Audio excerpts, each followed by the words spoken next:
Bloomberg Audio Studios. Podcasts, radio, news.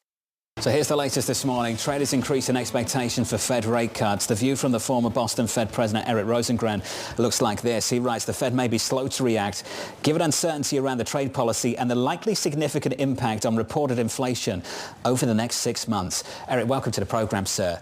Lucky for us to lean on your experience. How misplaced or well-placed is that bet on that Fed cutting rates?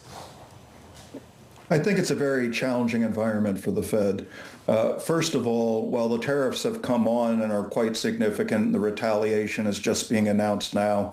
We had China today, but Europe is certainly going to be retaliating as well.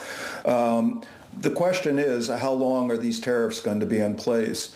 The administration has been pretty unclear as to the purpose of the tariffs. If the purpose is to raise taxes and bring manufacturing here, the tariffs need to be permanent.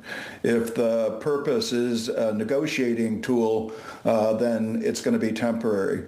So the Fed, first of all, has to be concerned that the shock that's occurred could be offset pretty quickly by, if tariffs are a serious policy mistake, the most efficient way to address that problem is for the tariffs to be taken off. In the event that the tariffs are kept on and look more permanent, then you have an environment where both the unemployment rate is going to go up and the inflation rate is going to go up. The inflation rate is probably going to start showing in the next couple of months the effect of tariffs. It's a tax. It's going to go through relatively quickly. There's some goods that are probably already being repriced in reflection of the tariff changes. The unemployment rate effect is likely to be a little bit more slow moving. So given the uncertainty around what the policy actually is, and given the fact that the first impulse is likely to be on the inflation side, I think the Fed is going to be very reluctant to move very quickly.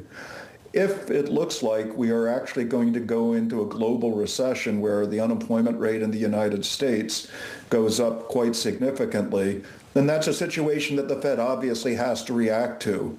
But hopefully there are other off-ramps, including changes in fiscal policy regarding tariffs, that will avoid that. I think the last thing the Fed wants to do is perpetuate a view that inflation is going to be tolerated over 3%. I think it's quite likely that we're going to see a 0.5% increase in core PCE over the course of this year. And that puts us over 3%, puts us at 3.3%. Yeah. That's not an inflation rate consistent with the Fed's target. And I think it's going to make the Fed very reluctant to move quickly to address some of the concerns that are occurring in financial markets and are likely to be occurring in the unemployment rate over time. Just quickly here, I'm wondering if you think then the Fed is destined to be late, and if they cut much more on the back end. If the unemployment rate starts going up dramatically, it'll cut a lot in the end. That's a really bad outcome if it gets to that point. But I think they're going to move slowly, gradually, and reluctantly. And when they move, if it's because the global economy is going into a deep recession, I think it will have to then start moving quickly to bring interest rates down. Unfortunately, it's unlikely to immediately be able to offset the nature of the problem, which is bad tariffs. And one thing people are not talking about is developing countries are likely to be experiencing a financial crisis.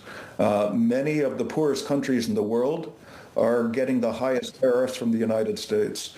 And that could exacerbate the international composition of what's going on. That's the last thing we want to see this morning, that's for sure. Eric, appreciate you jumping on this morning. Thank you, sir. The Boston Fed president, the former Boston Fed president there, Eric Rosengren.